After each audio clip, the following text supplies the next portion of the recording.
एक लड़का था, ठीक ठाक घर से था। पता नहीं उसके मन में ऐसी क्या जची कि उसने ठान लिया कि उसको यूपीएससी क्लियर करना है, उसको आईएएस ऑफिसर बनना है। उस लड़के ने जोश में आके बहुत सारी बुक्स खरीद ली। उसने यूट्यूब पर बहुत सारे स्टडी चैनल्स को सब्सक्राइब कर लिया। उसने बहुत सारे ऑनलाइन कोर्सेज का सब्सक्रिप्शन ले लिया। वो नए शहर में सेटल हो गया। उसने अपने पेरेंट्स को, रिश्तेदारों को, दोस्तों को, सबको बता दिया कि कोई भी उसको डिस्टर्ब नहीं करेगा, because he was going to become an IAS officer. He started his study. उसने अपनी पढ़ाई शुरू की। उसके एग्जाम को 10 महीने बचे थे। उसने शुरुआती 1 महीने में बहुत जबरदस्त पढ़ाई करी। He used to sleep only 4 hours, 5 hours a day. But the problem was, he could not sustain. उसकी मेहनत केवल 1 महीने चली। His motivation expired. वो तंग आ चुका था पढ़ाई से। वो पढ़ाई से इतना चिढ़ने लगा कि वो वापस धीरे धीरे अपने उसी पुराने बोरिंग शेड्यूल में आ गया। And he could not clear the exam. ऐसा हमारे देश में बहुत सारे स्टूडेंट्स के साथ में होता है। देखो, जिंदगी में सक्सेस पाने के लिए मोटिवेशन केवल 1% काम आता है। Rest 99% is nothing but self discipline. From day 1 to day 1000, day 2000 you must have to follow the schedule. जब एक बॉक्सर ओलंपिक्स में गोल्ड मेडल लेकर के आता ना, तो उसके लिए उसका सेल्फ डिसिप्लिन सबसे ज्यादा रिस्पॉन्सिबल होता है उसको वहां तक पहुंचाने के लिए। लोगों को केवल इतना पता लगता है कि कोई है इंडिया से जो बॉक्सिंग में गोल्ड मेडल लेके आया है, बट नोबडी नोज कि उस कुछ ग्राम के गोल्ड मेडल के लिए that boxer sacrificed his all pleasures, his all comfort zones. उस बॉक्सर ने पहले दिन से लेकर के 10वीं साल तक वही शेड्यूल फॉलो किया है जिसको कुछ लोग बोरिंग कहते हैं। उसने जंक फूड को छोड़ करके 10 साल तक कार्ब, फैट एंड प्रोटीन इनके बैलेंस पे फोकस किया है। उसने हर मौसम, हर साल डेली बहुत घंटे प्रैक्टिस करी है, बहुत पसीना बहाया है। ये लोगों को लगता है कि उसने गोल्ड मेडल के लिए गेम खेला है। No my dear, no. उसने गोल्ड मेडल के लिए नहीं, बल्कि खुद के सामने और पूरी दुनिया के सामने ये प्रूफ करने के लिए गोल्ड मेडल जीता है कि वो एक नॉर्मल लाइफ नहीं जीना चाहता। He deserve something better. अनुशासन आपकी वो क्षमता है जिससे आप वो काम उस टाइम पर कर पाते हैं जब आपको उस काम को करना चाहिए। Very simple. और उस काम को करने के लिए ये जरूरी नहीं कि आप उस काम को पसंद करें या ना पसंद। यस माय डियर, दिन में 15 घंटे किताब को सामने रखकर 3 साल तक मेहनत करना एक बहुत ही बोरिंग प्रोसेस है। कोई नहीं करना चाहेगा, बट इससे कोई फर्क नहीं पड़ता कि कोई उस बोरिंग काम को कितने साल तक करना चाहेगा या नहीं करना चाहेगा। It doesn't matter. फर्क मुझे तो इस बात से पड़ेगा कि मुझे वो काम करना है, चाहे कितना ही बोरिंग हो। Once I have taken the decision, I have sacrificed myself to the self discipline. पहले आप डिसीजन बनाते हो और फिर डिसीजन आपको बनाता है। पहले आप सेल्फ डिसिप्लिन के रूल सेट करते हो और फिर सेल्फ डिसिप्लिन आपकी लाइफ सेट करता है। ऐसा लाइफ में बहुत बार होता है जब आप अपने किसी फ्रेंड से काफी सालों के बाद में मिलते हो और वो आपसे बहुत ही बेटर पोजीशन में होता है। उस टाइम पर हो सकता है आपको उस टाइम पर उससे थोड़ी सी जलन हो, but the fact is that he followed his rules always. लोग बदले होंगे उसकी जिंदगी में, but he did not change himself. उसने अपने सेल्फ डिसिप्लिन को अपनाए रखा। When we talk about self discipline, we must have a clear goal in our mind कि आप करना क्या चाहते हो भाई। आपको उस टारगेट को अनकंडीशनली फॉलो करना है। आज आपको 2 चीजों में से कोई एक चीज को चुनना पड़ेगा।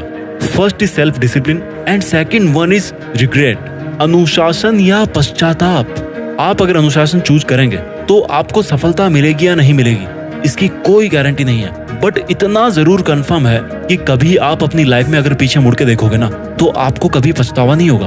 अगर आज आप अनुशासन चूज करते हो तो इसका दर्द आपको कुछ वीक्स, कुछ महीने या कुछ साल तक हो सकता है, but if you dare to choose regret, तो भाई पछतावा तो होगा, लेकिन इतना बुरा होगा ना कि आप उस टाइम अगर कुछ करना चाहेंगे तो भी कुछ नहीं कर पाएंगे। आपको सफल होने के लिए दूसरों से ज्यादा स्मार्ट होने की जरूरत नहीं है। समझो इस बात को।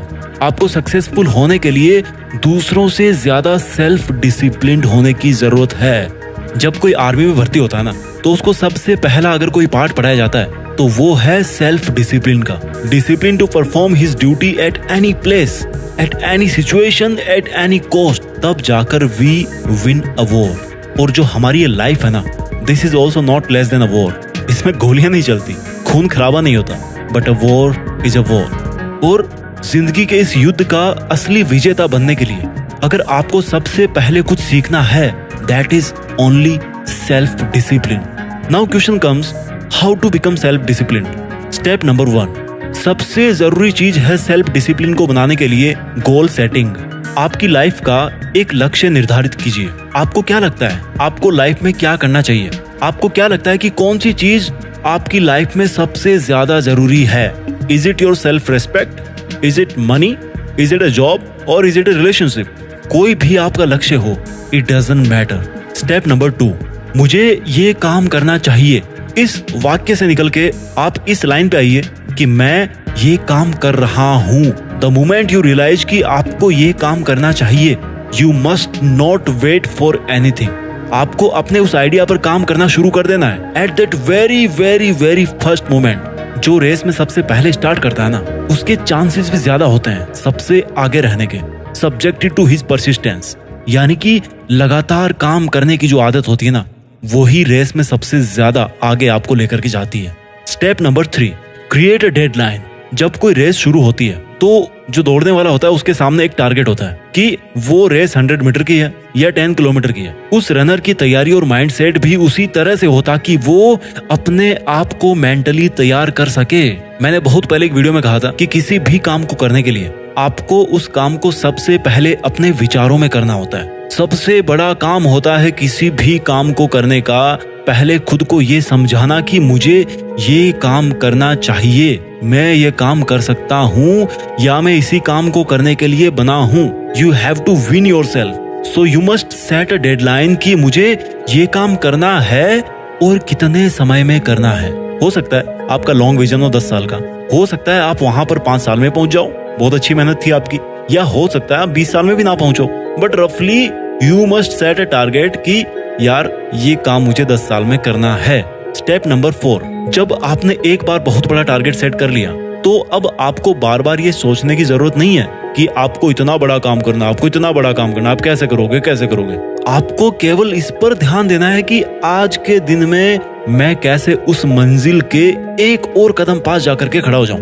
वो जो टारगेट है ना, that should work like a magnet. जो चुंबक होती है ना, वो लोहे को खींचती है अपनी तरफ, है ना। तो वो जो मंजिल है ना, that is magnet and you are iron my dear.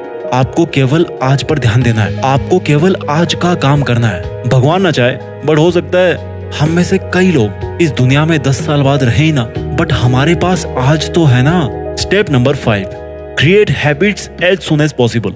आपको कुछ आदतें छोड़नी पड़ेगी, कुछ बदलनी पड़ेगी और कुछ नई आदतें अपनानी पड़ेगी। आप एक पेपर लीजिए, जानता हूँ बहुत बोरिंग काम, आजकल कोई नहीं लिखता पेपर पे, ठीक है, मोबाइल में लिख लो। वहां पे आप नोट करो कि आपके अंदर आज की डेट में क्या क्या अच्छी आदतें हैं जिनको आपको और बेटर बनाना है, कौन सी बुरी आदतें हैं जो आपको कम्प्लीटली छोड़ देनी है, और ऐसी कौन सी आदतें हैं जो आपके फील्ड में बड़े लोगों के पास थी लेकिन आपके अंदर में नहीं है।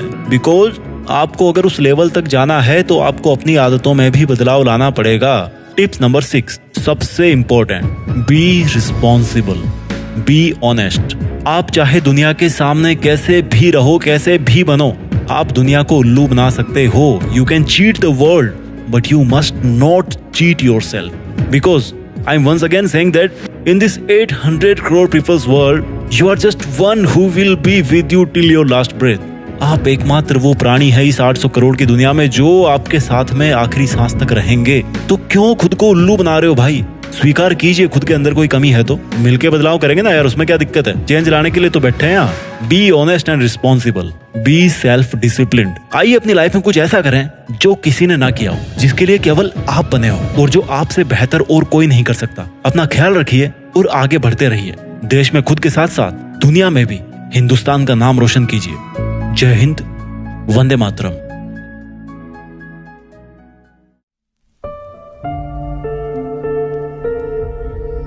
जीत फिक्स।